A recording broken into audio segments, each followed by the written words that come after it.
Okay, so here are a few of my go-to exercises when I haven't got as much time or not feeling up to doing a full workout, and maybe my back around my shoulders and hips are feeling a little bit tight, like they need to move. So, good posture, toes are forwards, legs are under hips, we're lifted tall through the spine, we're tucking chin slightly to chest, and we're tucking tailbone under to that neutral position. We're going to zip up through our middle, lift through pelvic floor, little squeeze into bottom. Just taking a side reach down the side of the leg and back to the centre. And if it feels good for you, we can add in an overhead reach. Now, I generally feel okay with this as long as I don't do too many. So you don't want that horrible fatigue to creep into the neck and the upper back. So always being aware of how your body feels as you work through, and don't push it to the point of intense ache or burn. We want to stop just before that kicks in. It's a little bit of practice, trial and error. Okay, so once I've done those, reaching out to the side, taking my arms to shoulder height, palms face outwards and thumbs stick out. We take one arm high, one arm low, keeping the ribs anchored. We're going to bring that back to the centre and then swap that over to the other side.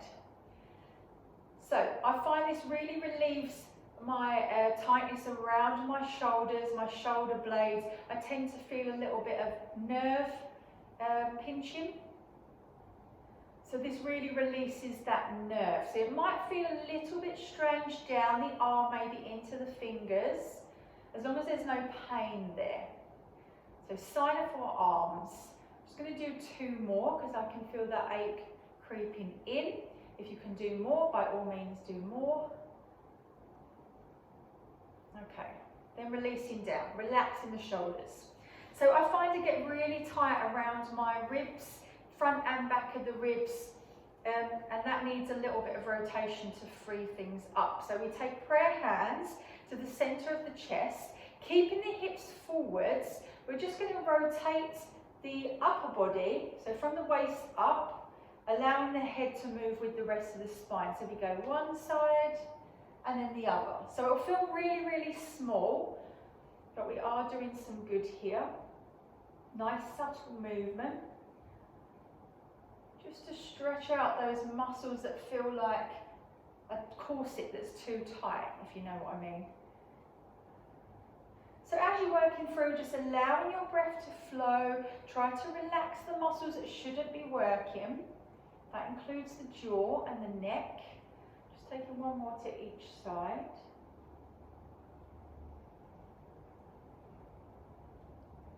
Okay, so relaxing here again. Take time in between each exercise if you need to. On bad days, I sometimes sit down in between and then stand and start again. So we're back to good posture. If your balance is a little bit challenging, you can come over by a wall or use a chair. So we're going to stay with the right leg only. I want you to really draw up through the thighs and squeeze into the bottom. And we're just going to lift one leg. So you're finding your balance on that supporting leg by drawing up through the thigh, squeezing into bottom. Let's remember our lift of pelvic floor and tightening that waist. Making sure your feet are planted firmly on the floor, so the foot of that supporting side. All 5 toes and the outside of the foot stay on the floor. It's really going to help you to balance. So some days I find 8 is enough. Sometimes I can push to 10. Again, listen to your body, do what feels right for you today. It's really going to differ depending what you've been up to the rest of the day, or what you did yesterday, etc. So swapping sides, finding that balance. And you might find one side is worse than the other. With all the movements, the bigger you go, the harder they become, so do keep them small if you need to. You can always improve over time, there's no rush. 8 to 10 again. And then I usually release by just taking a little press through the feet.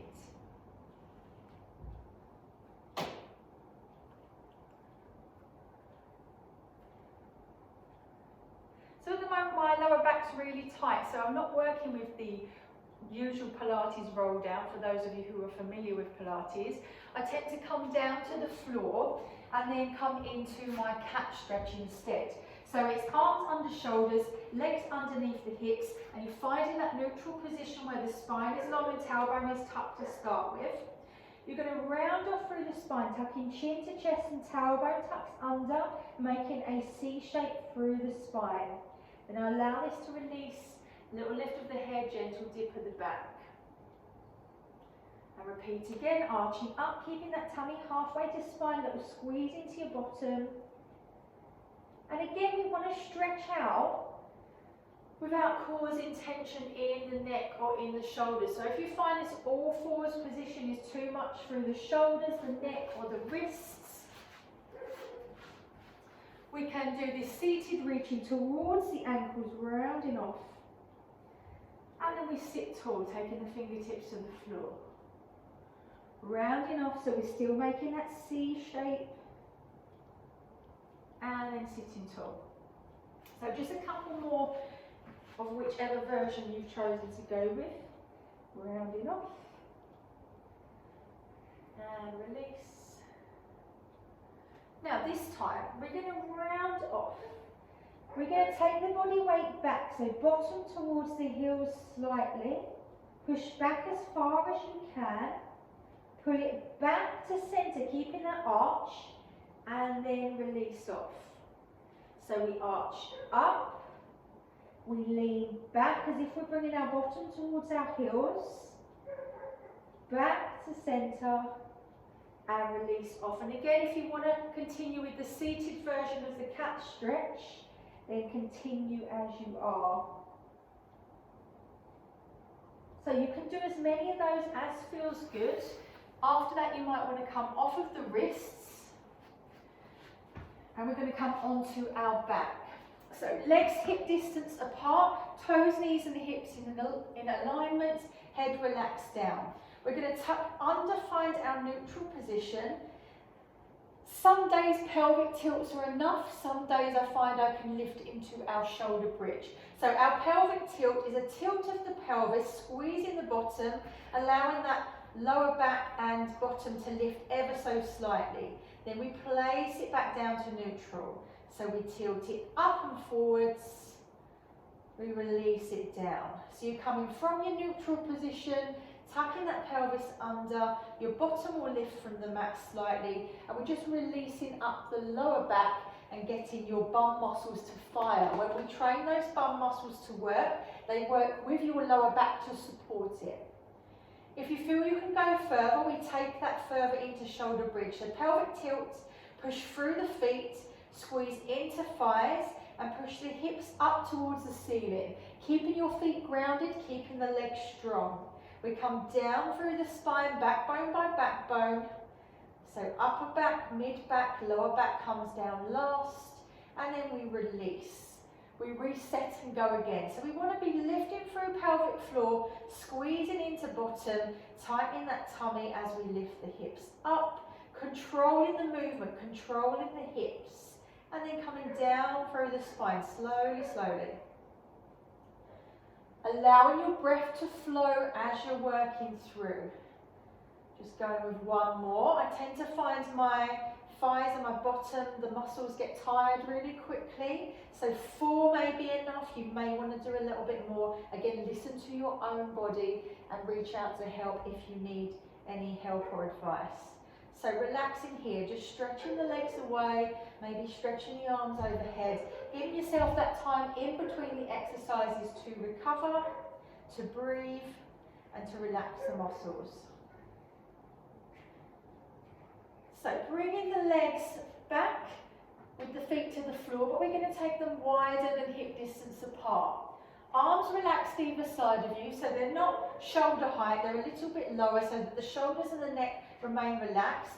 And we're just going to let the knees drop over to one side, but keeping the ribs anchored down. Don't let these ribs stick up. Pulling the ribs down, tightening that tummy, we're bringing it to centre. And then over to the other side. And with this one, if anyone feels they need a cushion or a small block underneath their head, you can use that for this one to maintain that nice long neck and keep it relaxed. Keep that tension away. So we're bringing the knees as close to the floor as possible. With each one you may find you come a little bit lower. Just really relax into the movement. Enjoy that stretch.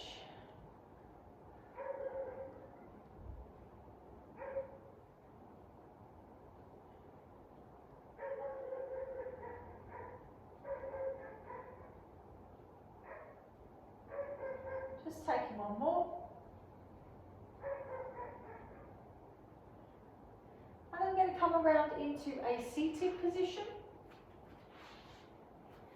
So this is a nerve stretch, stretching the nerves all the way from the toes right through the spine, including the sciatic nerve.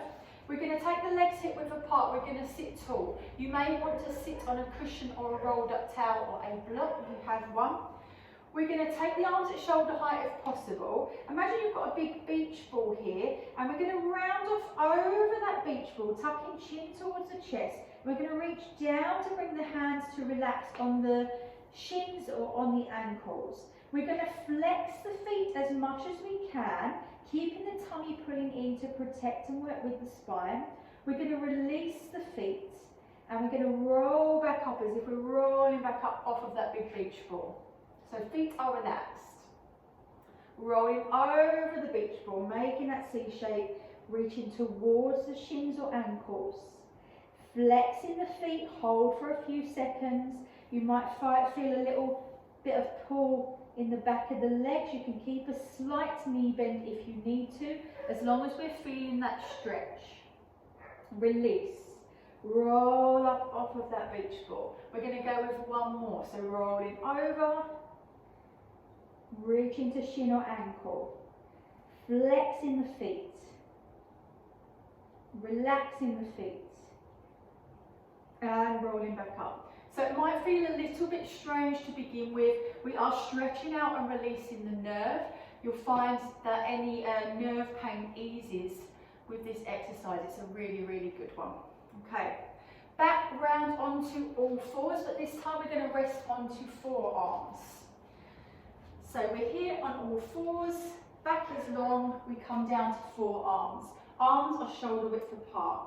We're going to push back, allowing our arms to stretch, allowing bottom to come towards the heels, and we're coming back to the center, back to start position. Breath out as we stretch away.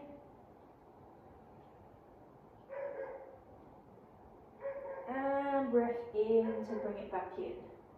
So feeling that through the shoulders into upper back.